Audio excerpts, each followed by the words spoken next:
Well, thank you, everyone, for coming. Thanks to the SIG and Miles for organizing, and Elance for hosting us tonight. So I'm Ron Bodkin. I'm the founder and CEO of Think Big Analytics.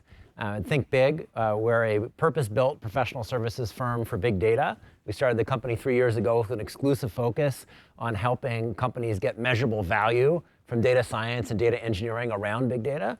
And what I'm going to be talking to you about today is some of what we've learned and seen in our experiences in terms of how can companies really make big data come alive, especially around the exciting trend of the Internet of Things. Machines, devices, sensors. This is an area that we ultimately think is going to be the most important area for big data, where the growth trends are clear that more than any other data source, machine-generated data is growing faster and will become dominant over the next few years. Today, consumer-generated, click streams on mobile and web are the largest data set around, but in fact, machine data will dwarf that. So I'm going to talk a little bit about some of the general context, what's going on, talk about some of the trends around that specific use case.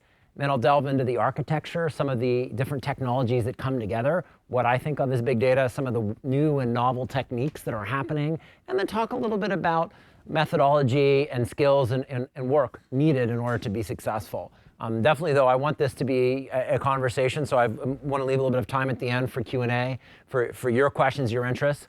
Just out of curiosity, who here is by training a mathematician? All right. Who here is by training a computer scientist, computer engineer? All right. And who here doesn't like raising their hand? So who's more on the business side rather than on the technical side? All right. So we've got a fairly even mix of folks. I would say that one of the things that we firmly believe is that big data is indeed a big change. What is big data? I think you must define your terms. The term is now trendy, and so if you look, lots of people are calling lots of things big data that I don't think of as big data. So it's worth defining. What do I mean exactly? Well, to me, fundamentally, big data is around a revolutionary new set of technologies that are based in open source, that are allowing you to do things with data that weren't possible before with legacy database and analytic architectures. So it was created and flourished right here in Silicon Valley in organizations that were pioneers. Google certainly took a lot of specific ideas and generalized them, creating a foundation, and then open source communities formed around technologies like Hadoop and Cassandra and HBase and Storm and others to build more generally shared and usable implementations of these.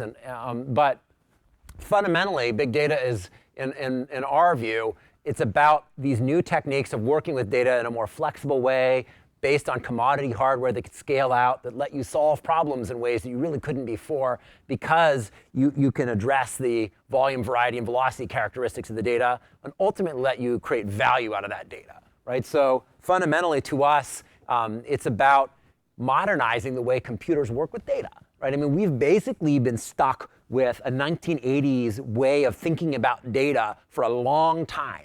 And I don't know if you noticed, but computers have gotten a lot more capable in the last 30 years, like 1 million times more capable. So basing the way we store and process data on the designs from the 1980s really doesn't make a lot of sense. And that's why this field has such a powerful potential, because we've organized our way of working with data based on keeping really small samples, tiny amounts of data, eking tremendous amount of information out of a principle of let's store just the least amount of data and pre-analyze anything we want to answer and only touch data once, which all made sense in the 1980s and doesn't make any sense in today's world. So that's why we see across so many industries, and I'm still learning this control, why we see across, I guess there's no pointer, across so many industries, the applications coming about, and we're seeing, probably no surprise, the first applications in business to consumer, but now with Internet of Things, we're seeing a lot of activity, a lot of interest around business to business use for big data. So, next slide.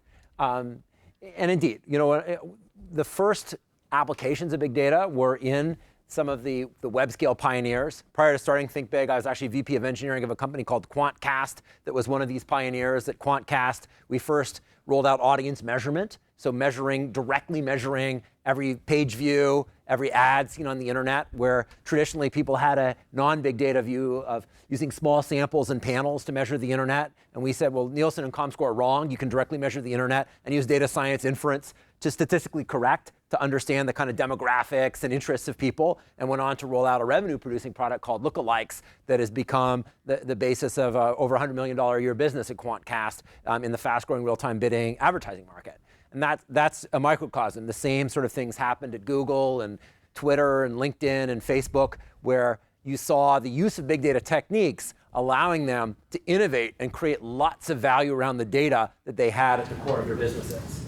And then as a follow-up to that trend, what we've seen happen is there's now been an explosion of innovation overall in the industry, where you've got lots of, the first wave of investment in big data was companies that contributed to open source. The second wave of investment has been around investment by first venture-backed startups building products, platforms, and tools, and then subsequently the investment by larger systems companies in investing and integrating their technologies. So we've had a lot of investment. We've certainly had, though, as a result of that, a fair bit of confusion. So a lot of people we see are out there not really understanding, well, what things are big data, what things are being positioned as big data, but maybe are more of a legacy technology. What are the ways these things work together, and understanding how to put together solutions to get results. So what we're going to talk about today is a little bit more detail around how some of these new technologies come together and what they can do. So one thing I think is important is we've seen in companies that have followed through and adopted big data, a series of stages of adoption. That this is not a big bang transformation. One day you're an organization that's working with legacy BI, and the next day you're innovating and reinventing your industry based on being a data-driven organization, right? It takes time. There's a series of steps that happen. And most of these steps here have been witnessed only in Silicon Valley and some of the pioneer companies like the Quantcasts and Googles and Facebooks of the world that have been investing for the last 5+ years in these technologies. But what we see is enterprises are following some of the same footsteps, where moving beyond traditional approaches to working with data and analyzing that data, you start saying, a first move will be containing cost and scaling, starting to put more data together in a single place. Often you'll see business cases around just reducing IT costs. Not very interesting from a data mining perspective, but certainly often a first move. The next place where things start to really get interesting is a shift to more agile analytics and insights. Starting to say, we're going to rely more on capable analysts, capable data scientists to work with data in a more complex and raw format to extract meaning and answer questions, instead of the traditional analytics approach of let's pre-organize the data based on questions that we know we're going to answer and make it very time-consuming to answer new questions. Right? So putting data in a raw format together in a common place where you can apply analytic techniques and structure the data enough for your problem is really a big revolution in how we think about looking at data and organizing it. And in a way that you finally have democratic access to data. So often what we found is even where there was an ability to store data in a traditional MPP database, there was insufficient funds to really allow people to have access and play in that environment. And so you didn't have practical access. Going beyond that, you start to really get into interesting spaces where you're leveraging predictive analytics and more automating business decisions, right? So once you've built insights, instead of setting up a system to do more and more manual analysis and encoding of rules, we see a lot of opportunity around innovating current business, optimizing, automating decisions. That could be in the advertising arena. That could be deciding on what ads to show based on algorithms that are doing machine learning instead of humans curating serving rules. And as we'll see, there's lots of opportunities for that in the Internet of Things space. We'll talk about that in a little bit. And then finally, organizational transformation. Really starting to use the power of data and data science to create new products, new features, start to sell data and analytics as a higher value to core customers, extending your existing offering portfolios. So this is where we see big data going in a series of stages of adoption. And we also think that this model is something that can be applied within a company, right? So that it's great to have a lead team, a first group that's running ahead and doing more advanced things and showing the way to colleagues. So in a larger organization, you have that opportunity to lead the way and to really show that kind of value. Now stepping into more of the Internet of Things and the space of connected products, we really see that we are entering a new world of smart connected products. We've got so much more network connectivity, more standards around internet access, which is driving a world of connectivity. We've got the ability to embed sensors in all kinds of devices and products. We are putting software into all kinds of things that we didn't have before, that whether you're looking at devices like a Fitbit for personal information, whether you're looking at a supply chain application, RFID devices, a factory, whether you're looking at supporting devices in an IT server farm. There's this range of products, and they all have a lot of these characteristics that they're able to sense information. We have software that's powering these devices. They're configured and connected in interesting ways, and they're on a network so that it's feasible to collect data about them. Those characteristics are very interesting. With that capability becomes first order, there's been a lot of investment in Internet of Things around just plumbing, collecting data, and that's important, right? You have to be able to collect data. But beyond that, the really interesting thing is, well, what do you do with that data, right? I mean, it's this night and day difference of previously, organizations have mostly been flying blind with very limited information about what are people really doing with the devices that they've got out there, right? We don't know. We speculate. We do surveys. We sample. We look at broken things and try to figure out what's going on. Suddenly, you can directly measure, and it opens up a new world. So it's a pretty exciting time. And the other thing that's interesting about it is, with the ability to analyze and create value, you have a positive feedback loop that there's now a strong incentive to instrument and measure more, right? That suddenly, as you see value from taking connected products and looking at them, you have more reason to learn more, to capture more, to send more home. So you get a virtuous cycle of capturing more data to create more value and then analyzing it to further improve the business. Yes? Okay, question. So who drives the standards to allow these devices to communicate together?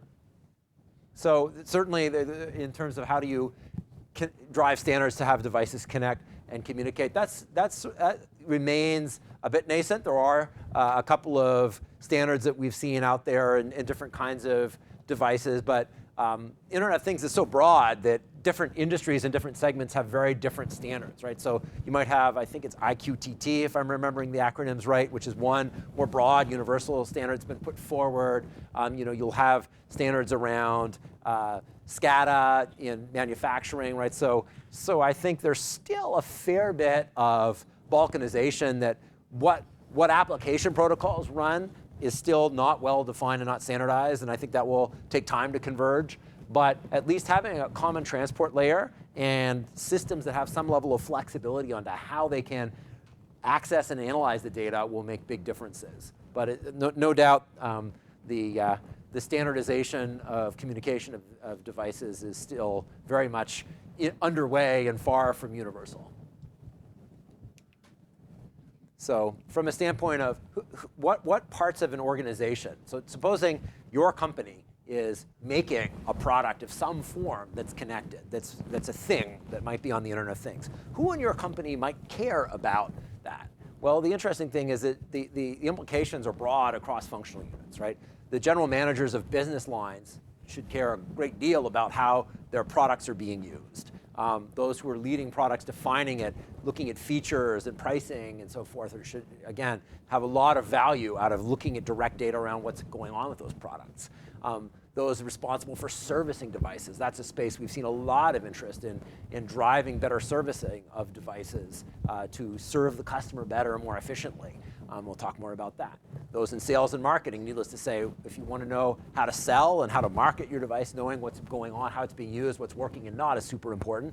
And indeed, the whole supply chain, the engineering and manufacturing process is very much something where having access to data and understanding what's going on is important, right? I mean, if you have data to know what kinds of things are working and not, it can really impact your decisions around priorities of what you're going to invest in for future engineering.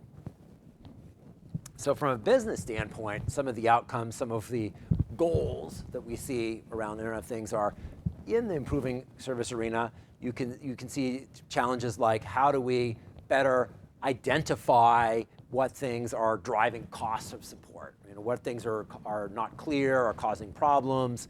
Where are we spending money by reacting to fixing things that break rather than being proactive and servicing things before they break? How do we improve customer satisfaction by having a better service experience? How do we analyze churn to take a look at what kinds of customers are unhappy and are likely to stop using our product or service? From a product management standpoint, there's all kinds of interesting problems like, what capabilities do customers want? What places do we need to have better quality? What kinds of things are not being used and could be deprecated? Into the supply chain, coordinating with component suppliers. Common characteristic can be certain kinds of components are unreliable or challenging, and being able to simply have access to the data to reliably know about that and respond in a timely way is important. Security is another important topic as we think about analyzing the use of devices and indeed responding to security threats. As you think about business transformation, coming up with new offerings, one of the very common scenarios we see is those that own products are in a fantastic position to add more value to their customers by starting to up-level and offering data and analytics on top of the products. Benchmarking, understanding how others are using your products out there in the market, and to be able to guide on you're substandard in this area, and here's ways you might improve. That's tremendously valuable, and the people that manufacture whatever product or device it is are in a very natural position to be at the hub of that conversation. We've seen ambitions and interest in spanning from driving analytics and data around your own products to those of your competitors, although to date we haven't seen a lot of interest in customers providing that kind of competitive product data to a given vendor. But if you had enough compelling value in an analytics service, that could be a future. And then sales, right? So being able to understand what customers are using, identifying capabilities that would be valuable to them, cross-selling, upselling, to predict before something is no longer usable, to say there's additional value to be had. Those are all interesting areas. So let's shift from some of these business outcomes to talk a little bit more about what are some of what's needed in order to deliver these.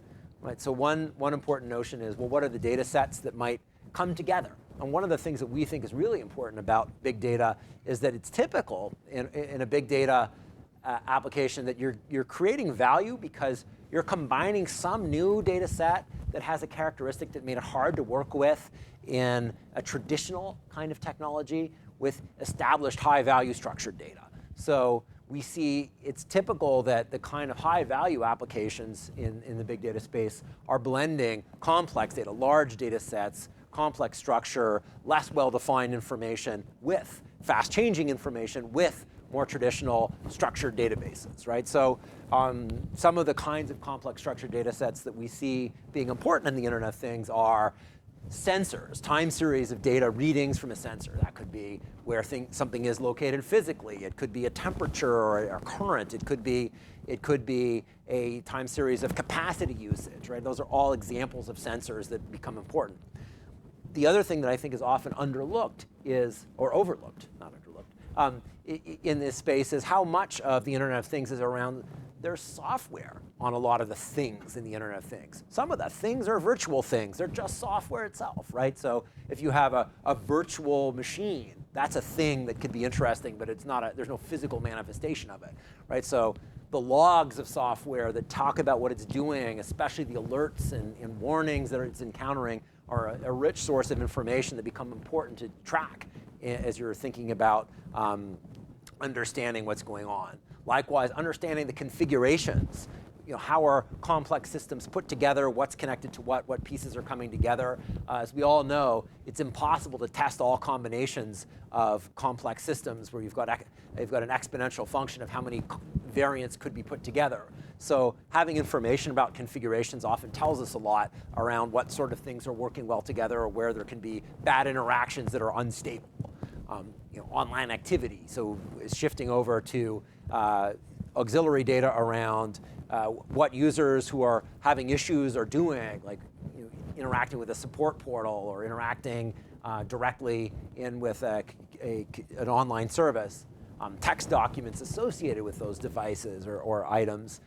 Even in some cases, although we haven't seen as much of this, but the video, image, audio, kind of more complex, unstructured data sets that can be applied, right? If you have a video camera on a device, there's lots of information that could be analyzed. And indeed, social data, where cases where people are collaborating or interacting around devices, there can be useful information there, right? So those are all examples of some of these complex structured data sets, non-traditional, that don't fit well into traditional processing paradigms, that then get married to some of the structured data that has been out there that gives you a lot of context, right? So as you see something about a device, you do want to know who's the customer, when did they buy it, what's their overall geography, what's their size, what's their product bill of materials or catalog, something about the supply chain and manufacturing data, right? So we typically see combining data sets together to create systems that are providing a unique value to a specific company, that are high value and a little bit unique. So we don't think that Internet of Things analytics is an out-of-the-box, just pump your data in and magic comes out. It's a lot more around blending your data for your problems to create unique value for your business. And that makes sense because if you think about it, if you have a product, that product is core to your business. So understanding it, understanding how to make it better and how it works well for your customers is likewise core to your business. Yeah? Just had a question. So you said that this is all multimodal data coming from different streams. So how do you annotate this for ground truth? And how do you normalize this? Because these will have different timescales, right? Mm-hmm. So what's the basis for kind of aggregating all this together when you're analyzing? So I think one of the important things is rather than trying to place this into a single way of analyzing it, the big data approach would be to be able to land the data in a more raw format and not try to pre-anticipate a single way of representing it that puts everything together, right? So that gives you the flexibility to do different transformations downstream. If you wanted to put it together in a single way of representing it on a common time scale, you can, right? If you have a temporal analysis you want to do, but you don't want to throw out the raw source information that was higher fidelity, for example, right? Because there might be another analysis you're doing that's not temporal, where it didn't make sense to simplify the data in that way. So, I would certainly say that there's a range of techniques you can use, whether it be things like text mining on textual data, graph analysis on social data, that we see definitely time series methods being used, but also other forms of taking data sets and extracting features, right? Where you might not have a temporal analysis at all, but if you want to talk about what are stable configurations, you might have an analysis that has more to do with characteristics at a point in time to say, is this currently a stable configuration? So I guess I would say that one of the things I see is very powerful around big data techniques is you don't need to commit to a single representation. You have the ability to store data in a raw form, and then for your problem, you can test out different ways of representing the data and different algorithms to see what's creating value. Yeah. Have you seen any instances of temporal graph stores? Because I haven't personally seen anything.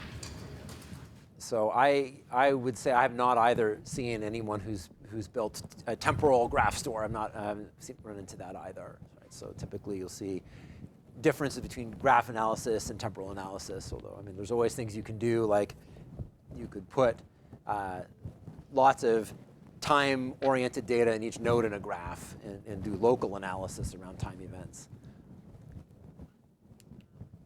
And kind of getting into what are some of the underlying technical capabilities to support some of these interesting needs, you again see the need to have a scalable infrastructure, right? To be able to store data in a raw format that scales, to have the ability to work at very different time scales, right? That on the right with predictive models, you tend to have a desire to do simulation and historical back testing on large data sets to be able to figure out what's going on, and then to be able to apply models very quickly, often in real time. If you're monitoring to say, is something unhealthy, is it likely to need to be remediated, you want to know that in near term to be able to respond, right? So you have that combination that we've seen in a lot of big data systems where you want to have a batch component to be able to train models, to be able to refine them over time, and a real-time component to be able to apply them very quickly and respond as events are occurring, right? So that can be detecting critical events, responding to them,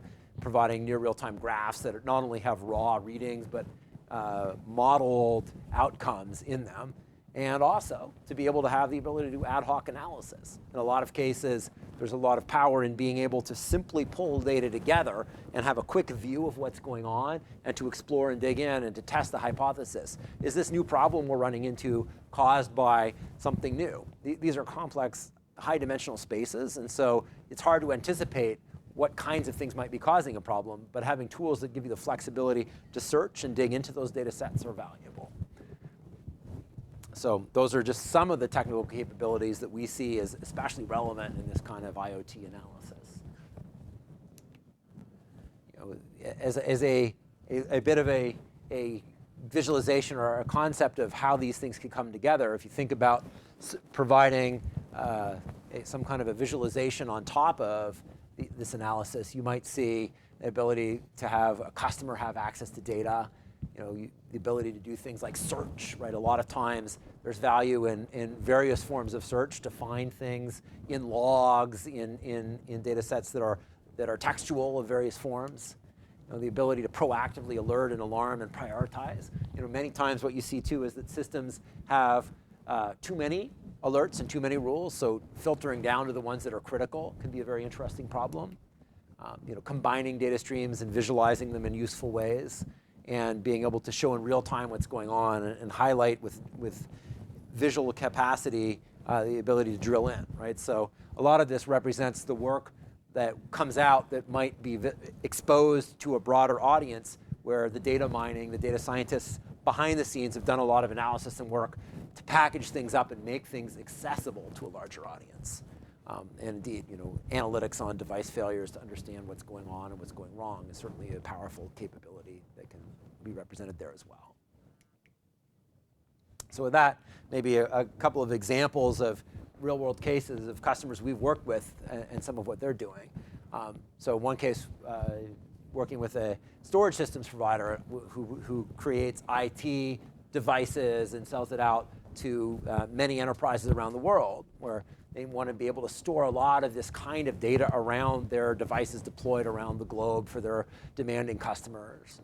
And they wanted to improve the way they pulled in this data and organized it, be able to do analysis across these massive data sets, be able to cost effectively scale the storage and processing of that data, and start to do predictive analytics, to do things like predicting when devices would fail, improve the customer satisfaction, or improve product planning.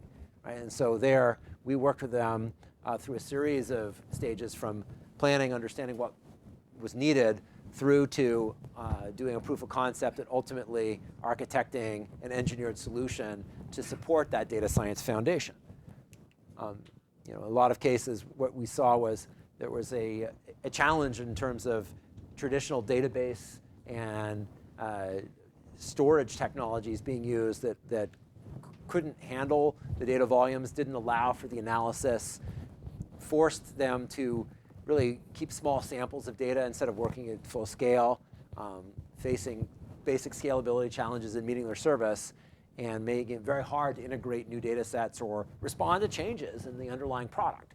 As you started looking at advancing the product and adding more complexity, like clustered configuration or new software releases, each of those kinds of changes in the underlying data presented a significant challenge that could be remediated, improved quite a bit, with meaningful business benefits, as you see here, by really investing in a big data science approach. Yeah.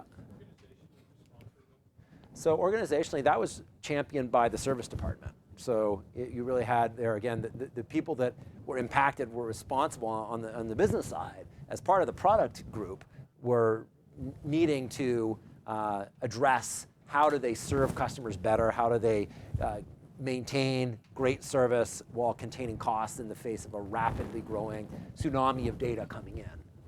Yes?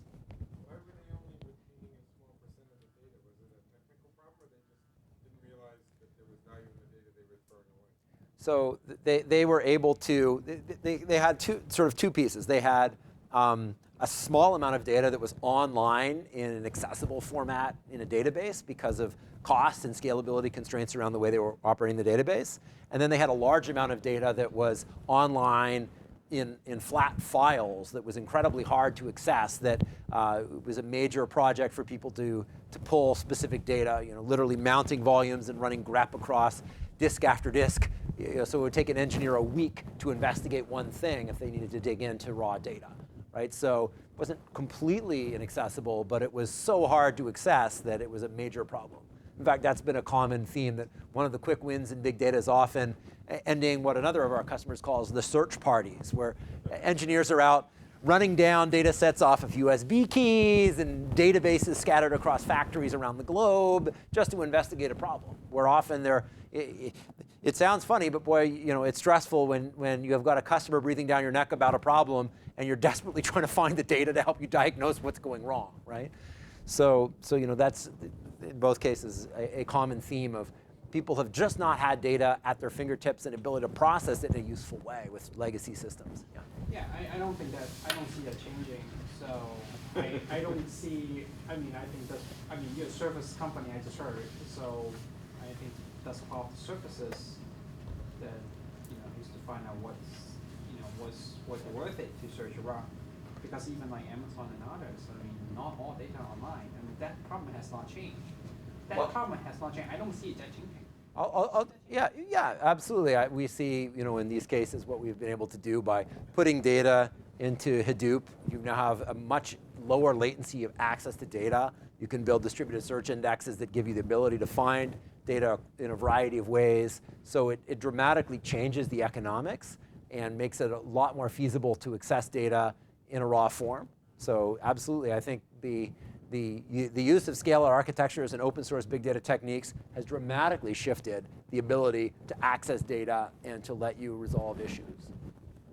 How big was the data set? So in this case, we're talking about a petabyte of data is the basic data volume, and continuing an exponential growth curve. And for one of the customers, and I have another customer, a similar nature, where it's maybe 10 petabytes of data. And then another example, again, a petabyte scale challenge around a network data provider, providing core network infrastructure, where you've got a requirement to process terabytes of data very quickly, be able to support security research to analyze emerging threats. Needless to say, that anything where you're doing analysis of emerging threats or behavior of bad guys is something where you can't stay, there's no fixed model that can work, right? As soon as you come up with a model to find the behavior, the adversary will react to try to escape your detection, right? So identifying patterns of those malicious actors and protecting the brand. Again, in this case, we worked with a customer through a series of stages, from understanding their architecture, analyzing what they're currently doing, validating some data science models, improving the ability to use big data techniques to identify threats in advance based on signatures before attacks were being launched. So, in this case, again, we saw that there was the capability of storing the data and analyzing it at scale was important, as well as the ability to do large-scale processing to validate and detect latent problems, as another example of being able to really analyze and create a lot of value around this Internet of Things, in this case, connected network data. Yeah. Could you elaborate a bit more on the limited data retention challenge? When you didn't have the data, and if you need to collect those, and the costs associated with it, and perhaps the resistance of collecting them? Sure. So elaborate on the resistance to collecting the data. In this case, we started working with a customer that had put together a Hadoop cluster, so they had some machines that had some amount of data, but they had limited amount of disk on each. And so they were in the unfortunate situation of needing to store very small amounts of historical data and throwing out most of the data. And most of the data was heavily summarized. So while it was being stored in Hadoop, it wasn't in fact following what you would think of as the best practices around how to use big data, where you would want to have larger storage and be able to look back at history. And you know, in this case, in order to budget for petabyte scale implementation, you have to have enough of a business case the business is willing to make an investment in doing that. You know, it's dramatically cheaper to do that with big data technologies like Hadoop than it is with a MPP database, but it's still not free, right? And you still need a business case. So, you know, in this case, validating the ability to detect these patterns was important in building that case where the customer of ours has now built a competency center and invested in a next generation Hadoop architecture with much more capacity, not just to support this one case, but to enable a whole range of product value that they can create by using their data. Yeah. You mentioned about the data. I don't quote me, but I believe I read that Facebook has a petabyte of new data every 3 days, so they have massive challenges in terms of data mining and so forth. The question I had was, to what extent do you think semantic technology is suitable for making meaningful inferences about big data sets? So the comment was, first of all, Facebook has massive amounts of data, perhaps a petabyte every 3 days. And there's no doubt that Facebook is at the forefront of collecting massive amounts of data.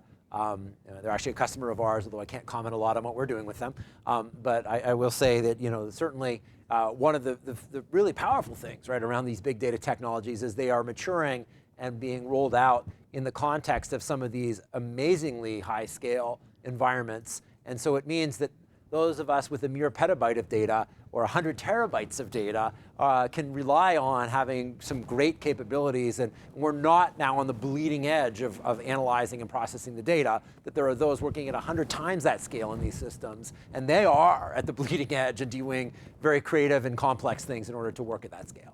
So that's the first comment. The second comment or question was around, what about the use of semantic technologies to analyze these big data techniques? And honestly, I would say that I think, and we'll talk about a little bit later with data science and big data, that the best thing is to be fairly agnostic on techniques, that there's a large number of techniques that might work, and that it's not a question of taking one technique and saying this is the hammer, the golden hammer that'll drive all the nails. Instead, it's more a question of having a flexible system where you can try a lot of things and empirically determine what works. Right? I'm a big believer in that, and saying try a lot of things and be open to new ideas, because there's so many different interesting traditions and capabilities, and I've seen in data science teams people trying a variety of different approaches and ultimately coming up with good results, that you want to be able to use a variety of techniques for a variety of problems. You know, so this diagram here talks a little bit about what we see as a common high-level architecture for how big data systems come together. Now, the first thing that's worth noting here is this is not necessarily a statement of what's the first thing that someone would do when they start working with big data. This is more of a definition of what we've seen at a fairly mature big data architecture, the kinds of patterns and technologies that come together, that you see different systems working with data in different ways, that you have a natural divide on the top with interactive systems, not necessarily transactional, but systems that are acting in real time and engaged in responding quickly to events, versus analytic systems that are being more used to understand what's going on. And then on the left, more real-time, low latency systems, and on the right, higher latency batch systems. Right, so in the bottom right, in the batch analytics world, we see Hadoop as having really firmly established itself as a foundational standard around big data analytics. What Hadoop is of course evolving every month, and will continue to be. So there are certainly some things like highly iterative machine learning algorithms that MapReduce is not ideal for, and there are approximations, but what we see also is the advent of lower latency alternatives that will ultimately be folded into the Hadoop paradigm, So that you'll see things like Yarn with Spark or BSP or MPI implementations on top of it starting to innovate further. So we believe that Hadoop is going to be a core foundation for batch analytics, including doing analysis of new models, improvements, training machine learned models, scoring models at scale. And one of the things that we think is a very powerful and important tool and technology on that is using R in a scalable way, that R is an open source statistical environment with the rich libraries that kind of meets the cost model of Hadoop. So even when you see some of the traditional statistical vendors out there offering products for Hadoop, we typically see that they can't price it in a way that makes sense to run on Hadoop, right? And that makes sense because they can't give away 90% of their market by making it easy to switch from their expensive legacy environments to Hadoop.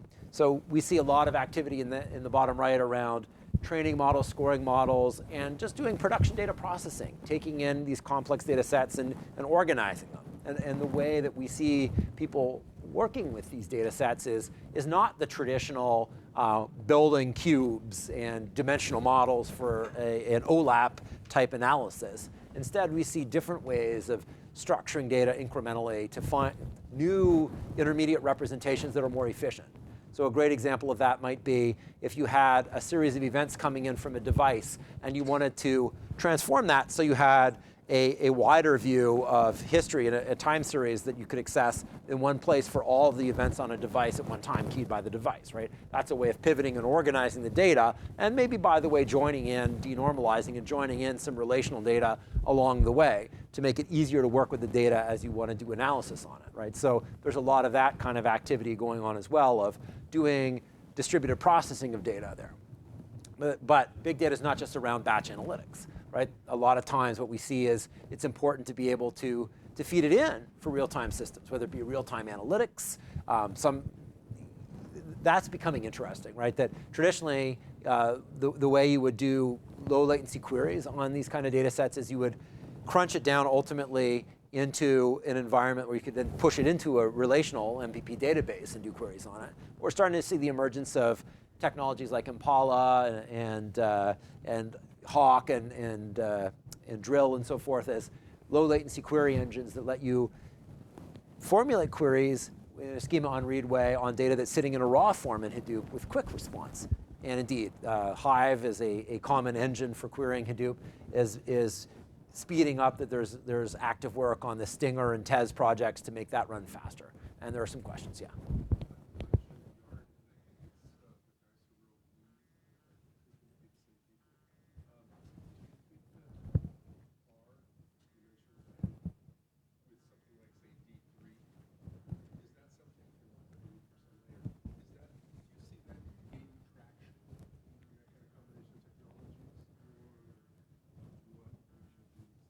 I mean, I think so D3 is a JavaScript library for visualization. You know, I definitely see D3 as being used for visualization. I think there's a whole range of visualization techniques, right? So D3 I see as being very useful if you want to build very packaged visualization, like in that slide I showed you, where you want to come up with something very finished for a less technical user to just sort of show them what's going on, right? And in the middle ground, you see visualization tools like a Tableau, a Karmasphere, a Datamir that have more packaged visualizations that a user who can use a user interface can drill through and get more rich insight into the data.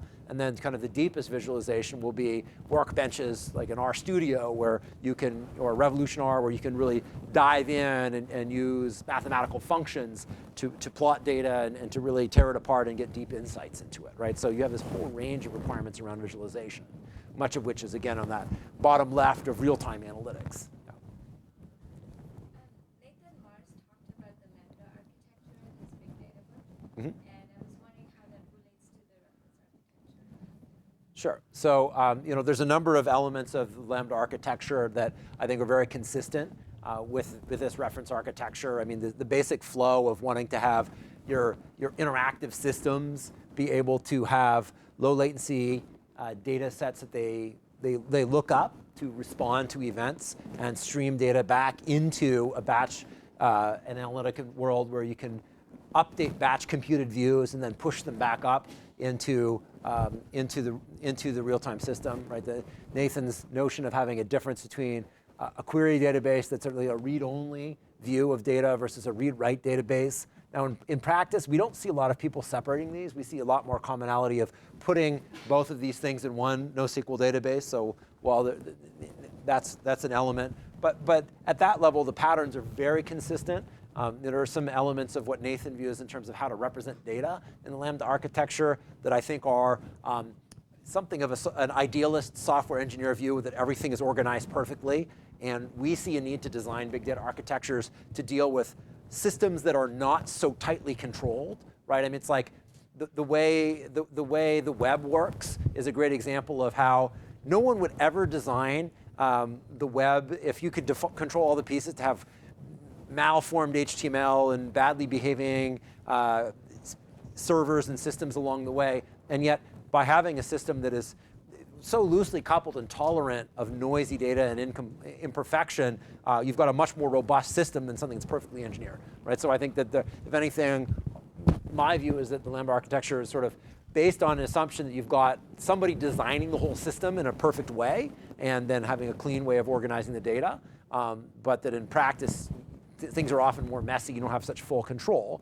But the idea of having immutability, of keeping all the data, of having not trying to maintain an ongoing read-write state of something complex, that you can reconcile conflicts through batch computed views, are all powerful ideas that are certainly very consistent with this view. Yes? So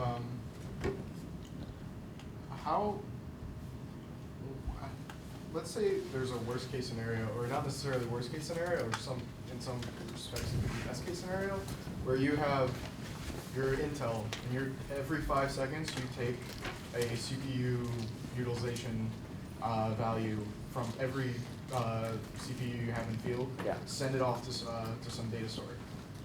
At what, in that scenario, or in some derivative of that scenario, how much use are you going to get from very largely like historical data? Say we're in 2013.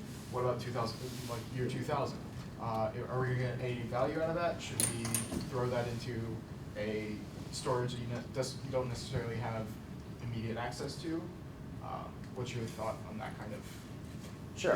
Is that part of the infrastructure at all? Yeah. I mean, I think Intel is a great example, of course, of somebody that supplies a component, and they have a disconnected component that they have no feasible way and probably a lot of difficulty in getting the packager of that component to give them data back, right? But as a thought experiment, there definitely are data streams that can be so massive that it's difficult to, even with modern networks, to collect, right? I mean, we've seen that. I mean, we've talked with people who are mobile carriers where it costs dollars to move megabytes of data, and they're saying there's no way we're going to in those applications capture a petabyte of data with it being $10 a megabyte. We're going to have to analyze samples and have more distributed intelligence, right? So, the future is arriving unevenly. Some applications, the data, the networking costs are too high to move all the data, and it will force you into a space of having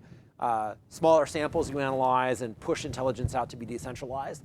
That's not common in my view. There's very few people that have that scale of data that have that kind of problems, so it's an exception. It's certainly, I have to acknowledge, I've seen customers that had that as a constraint of theirs that they really didn't, but a lot of times I've also seen that people assume themselves into that problem prematurely, that they believe that they've got way more data than it makes sense to move, and you can challenge that assumption and say, well, let's really work through the economics and see how much data do you have and what would it cost. A petabyte of data in today's architectures costs, it costs money, but at a few $100s per terabyte per year, it's not crazy to think about storing and processing of petabytes of data. In fact, many of our customers do, right? So in an old world where it was tens of thousands of dollars per terabyte per year, it was crazy to talk about storing and processing petabytes of data, right? And Facebook couldn't possibly process their data on a system like that, right? How often do you find that the data itself is either bad data or meaningless or useless, and you have to you can't do data cleansing, obviously.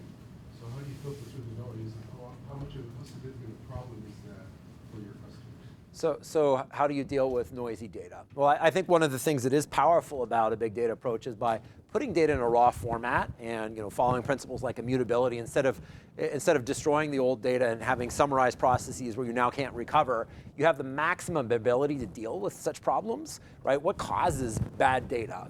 Probably the number one thing is software bugs, right? Something that was computed wrong, right? So you might be able to undo a software bug. You might be able to analyze and limit the scope of that damage. You might be able to do a variety of things when you discover some of those issues. The other thing that, in fact, one of the most common sources of bad data in my experience has been external feeds and someone else's software bugs, right? And certainly having good systems for being able to limit.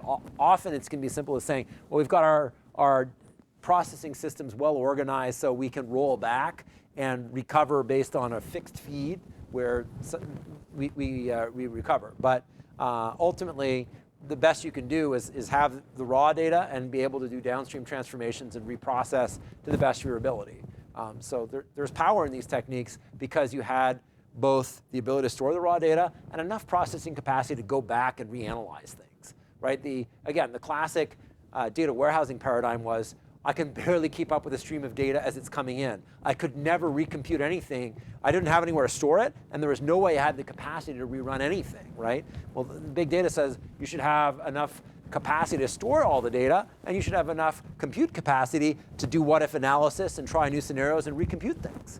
And let me not make light of that. At Quantcast, we did multiple times improve our models for measuring the internet. And going back over a petabyte of data and reanalyzing traffic it was not a trivial thing, right? This was, even on thousands of machines, it was a significant job to go back and recompute history. But it could be done in a way that could never have been done in older technologies.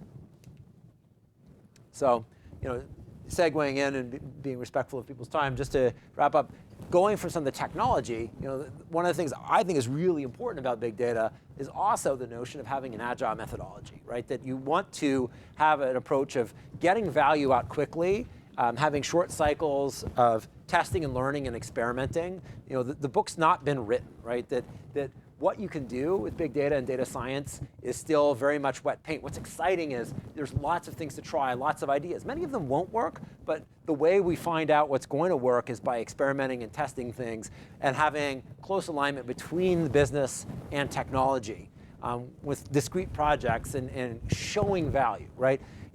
Not having a project to say, well, let's take 2 years and implement something. Instead, what can we get done in a few weeks and start to show the business this stuff works and open up more vistas so that we can show more value. Once you've landed kind of a foundational use case where you've created value, that can open up a whole portfolio where you might have some low-hanging fruit of just doing insights in one afternoon and being able to show something interesting to the business. It's hard to justify investing hundreds of thousands of dollars in a whole system to come up with the insights of one afternoon. But once you have it, you can do that and create a lot more value, as well as bigger, more ambitious projects that aren't low-hanging fruit.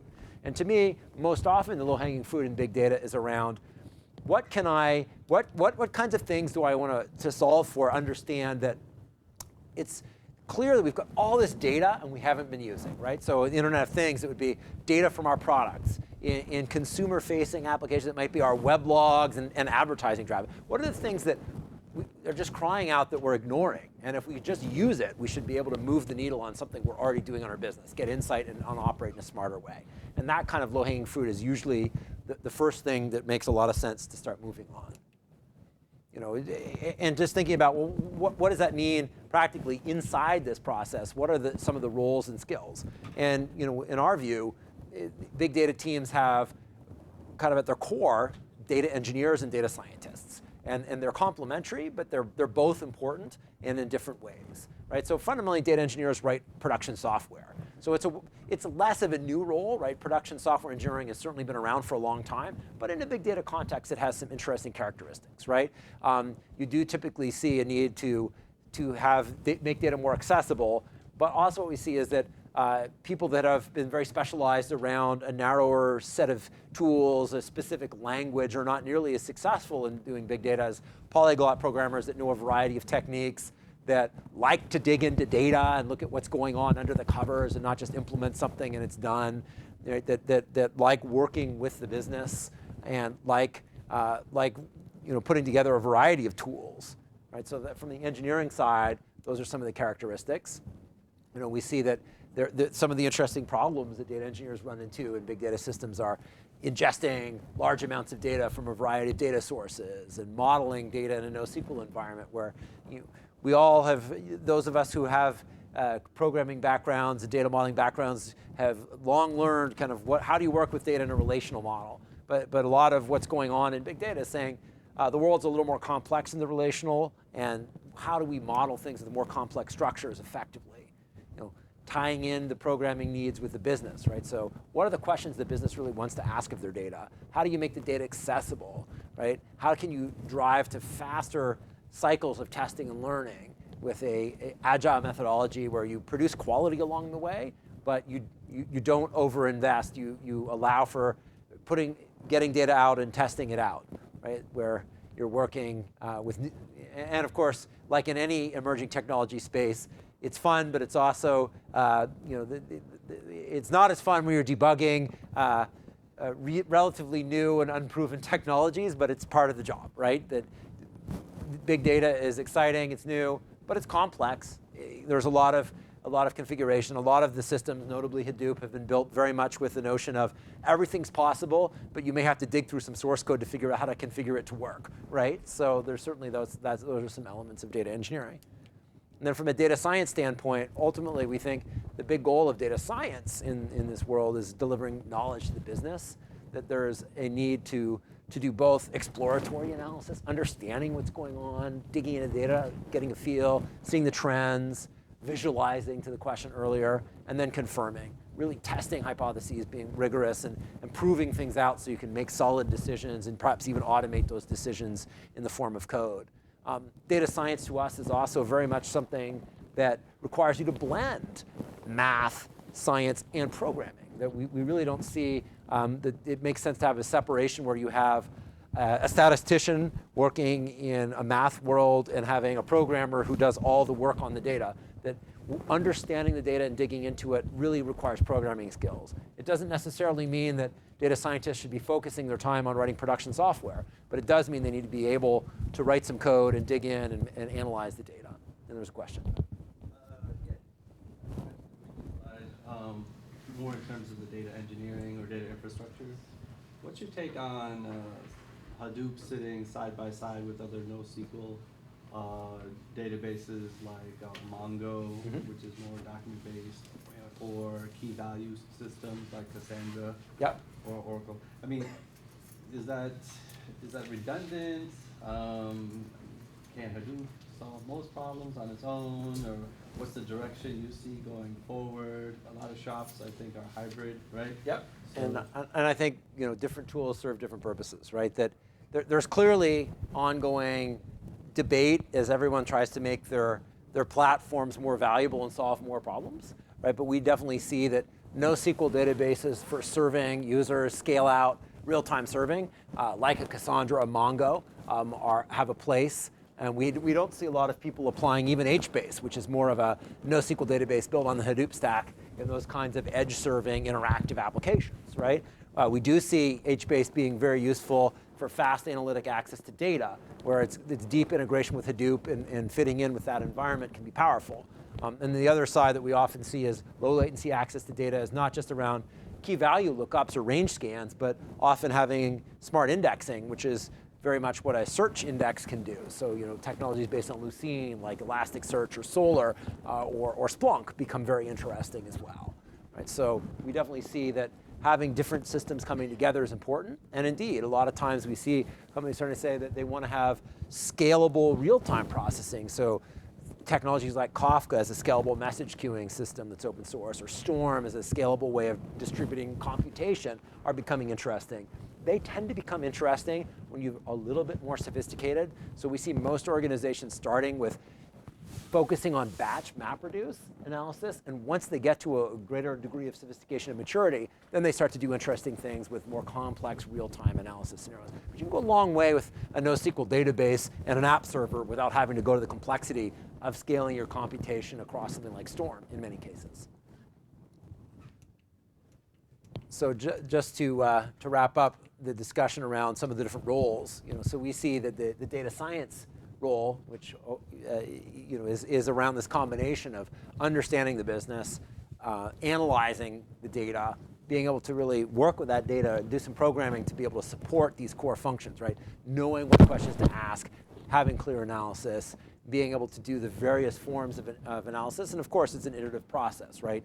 As you learn things, going back and trying new models and keeping close track of what you have done, right? One of the things you always want to make sure of, if you have a negative result, you're really clear on what you did. So somebody will inevitably want to come back and reanalyze what did you do and maybe try a different approach. So it's important to know what was actually done and not have an anecdotal, vague notion of, well, this thing failed. Well, what exactly, right? Maybe there's a new way of doing this that's going to be valuable.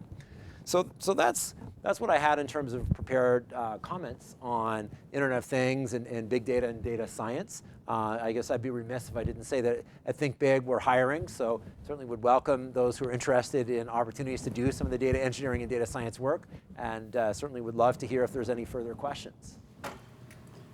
Yes? So, yeah, I think generally from a very, like a little bit of statistical perspective where we first model the data using either a hidden markup model or a Gaussian mixture model or something like that. What I'm seeing, like, where is the feedback loop? So let's say the statistician goes in and says that he's modeling that particular data set in that format.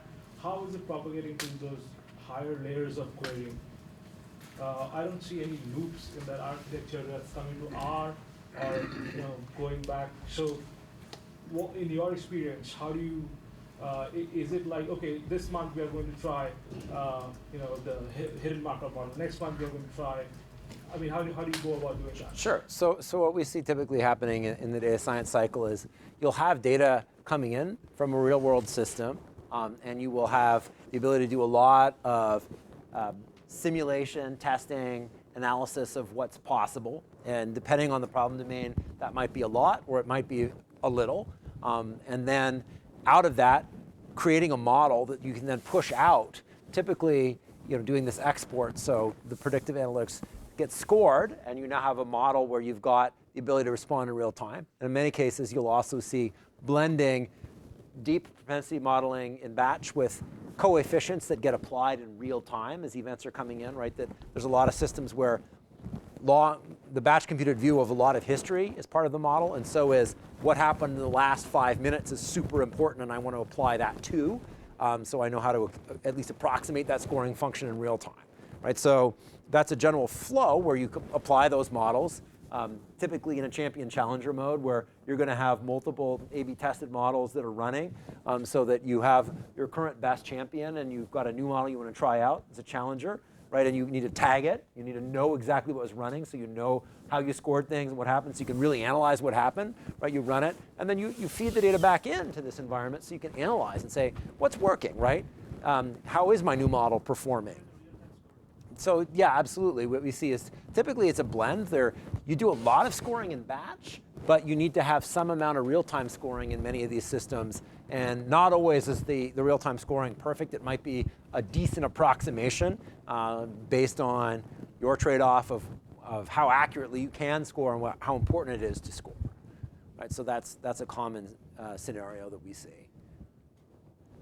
Now there are other systems where people accept batch scoring, right? Like classic search indexing is done that way, or if you look at like how LinkedIn does people you may know, that's a batch scored algorithm. It's basically an n-squared problem, right? Comparing all people to other people -1 and saying how likely are they to know each other. But you don't want to do that in real time, so you compute it in batch with heuristics and you feed it out, load it into scale-out query database, and they don't, as far as I know, do anything in real time. If you just connected with somebody, they don't update that model. The next night, they'll come up with a new set of people you may know. Yeah.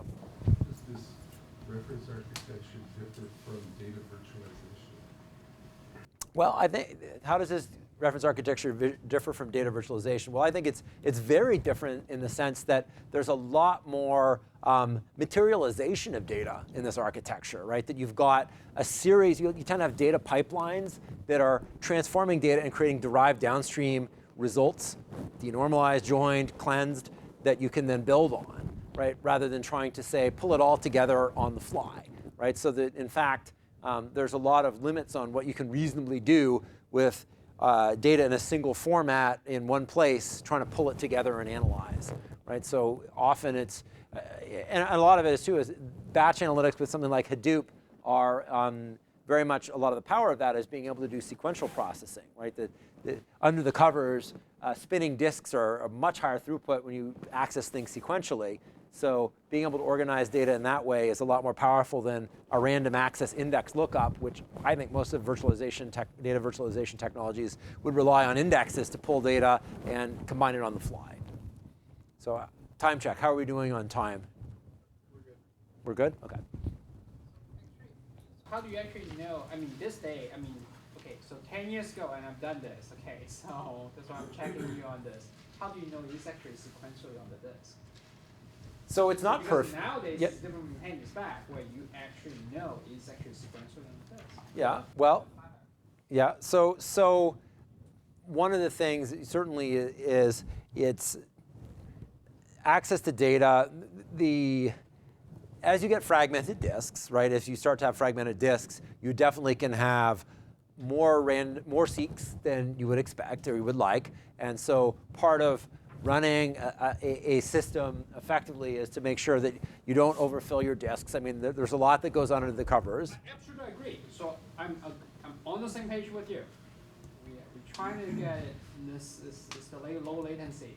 How do you ensure that low latency? How do you know that it's not just a block storage somewhere?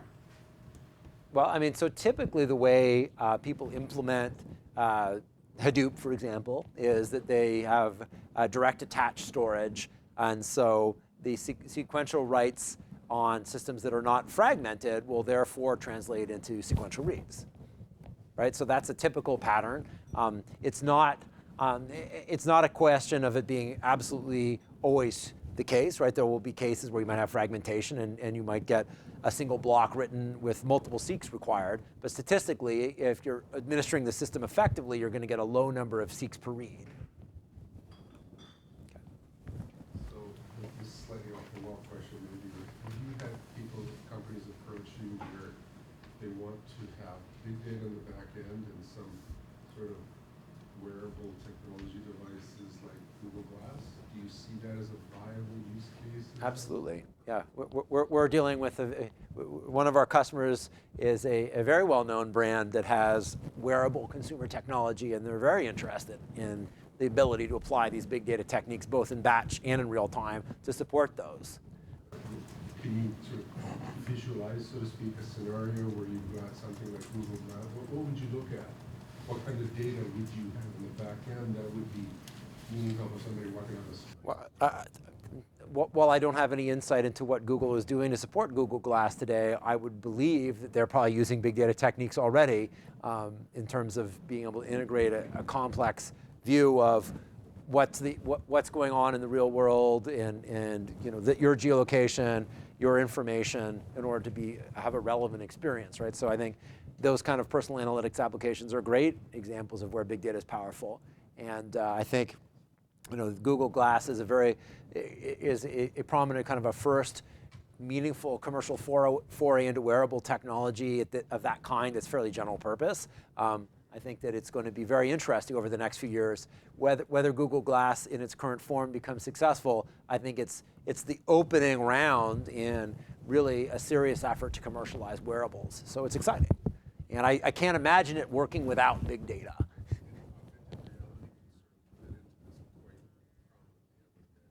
Yeah, I would think so. Although I don't want to speculate too much on wearables, but I do think they fit very squarely into the Internet of Things, and the analytics around them, the feedback of that data and blending complex data sets together to support them is certainly going to be important. Yes. So going along with a crazy question, what do you think the viability of having big data as a service for consumers? So essentially, once we get to the Internet of Things, and to the point where my body's being tracked, like I'd like to see some real-time visualization of my heart or something like that. You see people doing it themselves, but like do you actually see a analytics platform being commoditized to consumers eventually throughout the life cycle of this space? I think what you're going to see is a continuation of commercialization of big data behind the scenes for consumer-facing services, right? That large amounts of consumer activities, like when you go into Facebook, when you start to interact with Google, I mean, there's a whole range of applications that people will, lots of mobile applications. Consumers are having services powered by big data, and I think over time they will get more sophisticated and powerful, right? So, I guess I don't think that consumers are going to turn into data scientists and do a lot of deep analysis on their own data. There will be exceptions, maybe some of them in the room, who will want to get a hold of their own data and do data mining techniques on it. But I think most consumers will rely on services that use big data behind the scenes to create packaged value for them. So I think it's a little different than in the business realm, where businesses can and must invest in data science to tailor the results to their specific needs. Yeah. So I'm trying to launch a platform or organization that would be owned and managed essentially as a co-op, a fraternal benefit association by the members, so that they could anonymously share, manage, mine, market, monitor their data as they chose for their benefit, using all these resources, basically their suppliers, their service providers, but they would have the original and final control of their data and how it was managed and sold for their benefit. Excellent. Well, I think there's definitely a lot of interesting questions around control of data and access to data, and at the same time, a lot of value in being able to share data in safe ways. You see a lot of challenges as people look to develop products or offerings in terms of, well, can we get access to data in order to do it? Yeah, question in the back. Would you comment on what you observed in terms of what the sources of machine data, whether they are sensor directly captured data, or whether they are machine generated in terms of the server logs and all the rest of it, and what the trends are, and also some part of the sensors, the implementation costs could be pretty high. What might be some of the challenges and things you've seen? Sure. I think there's a big range. There's a lot of variability depending on the kind of device and the kind of system you're talking about, right? I mean, one of the first things is Internet of Things can range from small disposable devices that need to have incredibly cheap sensors and incredibly efficient ways of capturing and working with data, up to super high value industrial equipment that costs millions of dollars, right? I'll say that I think that complex high value items are moving faster because the cost of collecting the data, of sensing things, of analyzing the data is small compared to the value of those things, right? So I think in general, the mega trend is you're seeing more activity around big, expensive, complex things, and over time it gets driven down to cheaper, more broadly deployed things. And which is interesting because I think a lot of times the intuition and the consumer press looks at it the other way and talks about lots of little cheap things, but unsurprisingly, it's a lot easier to start with expensive, high-value things, right? So that's one. There's depending on the domain, there's domains where it's largely around direct sensors, right? Measuring voltage in smart meter is a great example. Measuring flow in a manufacturing system, measuring temperature, right? These are pretty direct sensor measurements. Other times, it can be pretty virtual measurements like capacity usage or rate of transaction processing, right? Those are sensor readings, but they're virtual. They're not measuring anything physical in the real world, right? And likewise, though, I do think that certainly in increasing amounts of these things in the Internet of Things, there is software with logs, and there's usually a lot of insight in that data, the data in those logs. Yeah. Just to bring it back to our host here, how long do you think it'll be before this type of big data analysis is going to be done by Elance professionals? Well, I guess from the talk we had, from the opening comments, there is some of this being done by Elance professionals today, right? That the overall context is there's a whole new set of skills and new capabilities required And there's a range of approaches, right? People, there's a lot of interest in companies hiring. There's certainly a lot of independent contract work. Companies like ours provide specialized teams with a methodology and integrated skills. And you see the whole market is moving towards demand for big data and data science skills. When does it transition from, say, projects that are hundreds of thousands of dollars to projects that are tens of thousands of dollars? When does that occur? Or does that occur? Or is there a critical mass that need to be involved before you can consider this? Yeah. I mean, I guess certainly in any big project, you'll have smaller projects, right? So you can break things down. But I think maybe behind that question is the fact that today big data still takes a fair bit of engineering, a fair bit of assembly, a fair bit of analysis. So it's still being applied to fairly high value problems, and it's not something where you would typically say, oh, just come in here and knock off a few $100s of for a day of analysis of the data. Although you definitely see trends where a lot of startups are using cloud services like Amazon Web Services, and they can spin up a cluster and analyze data for an afternoon. So there are cases where you could today see, I just need a little bit of help analyzing one data set and post that up on an Elance type system to get some help. Yeah. What are the top 2 or 3 verticals for your company, and what do you see as the emerging verticals in the next few years? Okay, so the question is, what are our top verticals and what do we see as the emerging verticals in the next few years? I think that one thing that's been interesting is that big data has been one of the first technologies where the first mover was something other than financial services, one of the first major broad-based technologies, right, where online advertising services have been the first movers. For us, tech companies more broadly defined, high-tech manufacturing as well as online, have been the most important vertical with a close follow-on from financial services. Banks, brokerages, investment houses, right, that they tend to be the other large vertical for us. But we're seeing work in other verticals like retail, like telecommunications, like life sciences. I think that the industrial internet, the Internet of Things, will expand, and that will become increasingly important. That it's being led by tech companies, but that many of the same patterns and techniques apply. The technology is becoming important to all kinds of products, and therefore that will be a follower. Right? There's medical devices, whether it's supply chain manufacturing, energy, oil wells and oil and pipelines, et cetera. So that will be a follower, as life sciences too. Right? I think the use of things like gene sequencing that's improving even faster than computers is going to generate unbelievable amounts of data, and you're going to see the absolute requirement for oncology labs, for example, to routinely process petabytes of sequence data in order to treat patients. Right, that's going to be a follower. It's moving pretty quickly, so it's another area. Right? And one thing that's interesting is speculating on this is it's hard because there's so many interesting areas where big data can apply that there's a lot of horses in the race as to where it's going to move fastest. Yeah. Have you seen an increase in instrumentation on the type of high value products that would typically fall into the MRO area, manufacturing overhaul scenarios?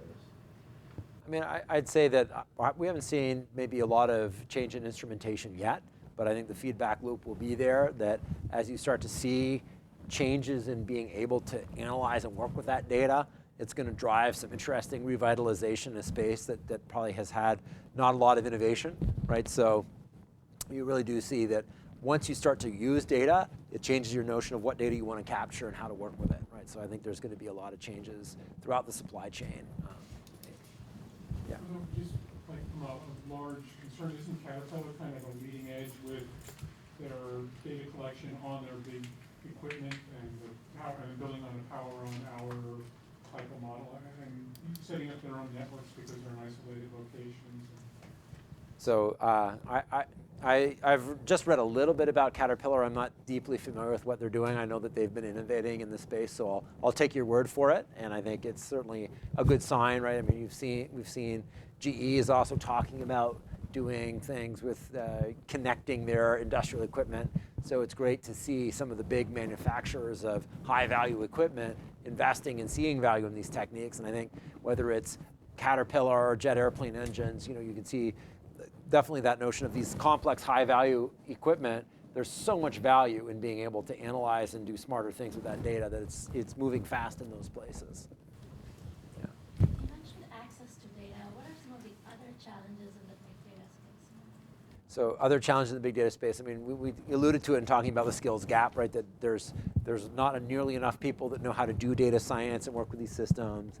Other challenges we see is a lot of times companies are still trying to apply the old playbook to the new world, right? So they're trying to do things like it's a data warehouse, and they're trying to use kind of the approaches to implementing packaged enterprise applications that don't really fit to assembling solutions and doing analysis in more complex data sets, right? So we think all of those, as well as the usual thing around any emerging technology of people just trying to figure out what goes where and what pieces kind of fit together. I mean, this is not a simple diagram, and understanding what pieces you want to use and how.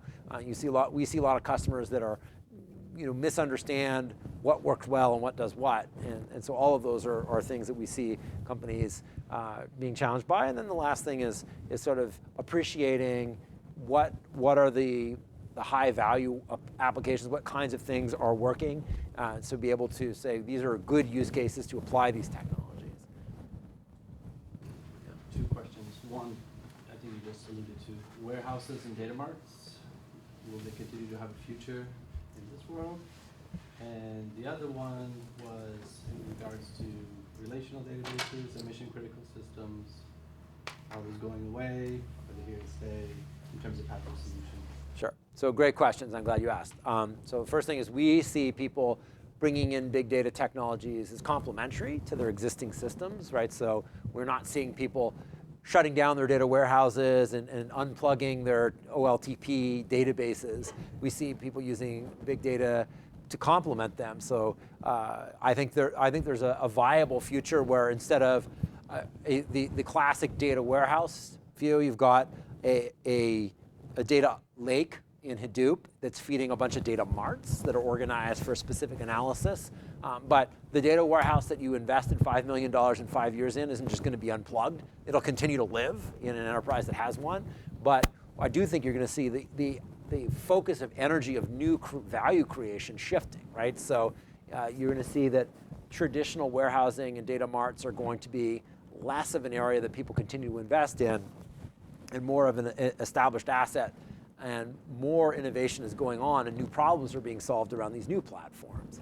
And in a similar way, while I don't see kind of core transaction processing moving off of relational databases, I think a lot of the activity around real-time interactions is around systems of engagement, where you have these complex NoSQL databases that are applying machine-learned models that are driving rich interactions. But those are systems where there's a big difference. Like if you're interacting with your bank and the bank screws up your transaction, that's not acceptable, right? But if you're interacting with your bank and they don't recommend the ideal thing for you, you can probably live with that, right? So there's a big difference in the importance of how critical this stuff is to have things done perfectly. So there's interesting critique, you can say of, while one bank's system is ACID transactions, and when you start looking at the banking system as a whole, it's also an eventual consistency system with all kinds of problems, right? Because people pass checks from one bank to another, and there's no two-phase commit. Anyway, that's another discussion. All right, yeah. So one question I had is the demand, for example, amongst your client base, is typically coming from those who already are working with data and who just want to do more, or is it typically more coming from business people who are saying, I know that big data should be able to give me better insights, and I should definitely be able to make better decisions, but I don't have the ability right now? I mean, I'd say that most of our customers certainly have some kind of analytics access to data, doing something with it, but there's often a pent-up demand and a recognition that there's a lot more that could be done. Maybe some data sets aren't being analyzed, or some big problems that aren't being addressed effectively. All right. Last question. Okay, one more question.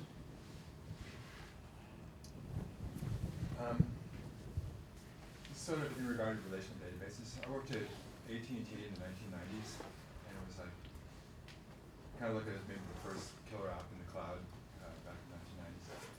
We had about 80% market share at the time of business and consumer. We analyzed really huge data sets. But the technologies then were mainframes and SaaS. And we're an analytic group. One of the things that we discovered, this is really sort of just when relational databases were coming in, that SaaS was very unproductive for just exploring the data to see what was there. Spend tons of times in the SaaS data step, if you're familiar with SaaS. But it's pretty inefficient. And finally get to the data set we want, and we run our regression analysis on it or other statistical programs on it. And one of the things that we discovered is that relational databases could actually do two things: boost the productivity of, once we found the data we're interested in, pulling it together in flexible ways and feeding it into SaaS. But also the whole process of normalizing the data, getting it into third or fifth normal form, was analysis in itself, because it helped us see what were entities and the relationship between entities. And we definitely didn't rely on the IT group to do it, because that would have been very, very slow. But we developed those skills ourselves, because it really helped, just dramatically boosted our productivity. Do you see relational databases continuing on in that role in big data, or are there other tools? Can Hive do that in the big data world? Yeah, so I think that there's the further extension of having more flexibility into how you work with the data. There's never a substitute for understanding your data and digging into it if you're trying to solve a problem, right? And I think what you were saying in terms of the process of looking at the data and figuring out how to normalize it was very productive for you before trying to do modeling on it, right? So that continues to be true. I think, though, that especially as you get into more complex, less structured data sets, that having tools that let you work with a variety of techniques, sometimes Hive, which gives you a SQL interface, can be powerful. The ability to drop into a user-defined function where you've got more complex data. Sometimes it might be a data flow language like Pig. Sometimes it might be a more general purpose programming language like Python or Java to work with the data. So, I think having a variety of tools for how you work with the data and analyze it is important. Being able to start your analyses small and scale them up is important, right? Just because you have the ability to work with massive amounts of data doesn't mean that the first thing you should do is throw your first idea at a massive amount of data. A lot of ideas can be tested at small scale and refined and incrementally work your way up, right? That you learn something at each order of magnitude of volume, right? So that's a common best practice, is to analyze things at increasing scale and kind of turn loose the most complete analysis once you're pretty confident that you know what you're looking for. So it's certainly, I think it's an ongoing evolution in how people analyze data, and I think having capacity to do a lot more is fantastic, and flexibility in tools is fantastic, but there's always an art and a skill in the practitioner that can't be ignored. All right, well, thank you everyone for attending today. It was a pleasure talking to you.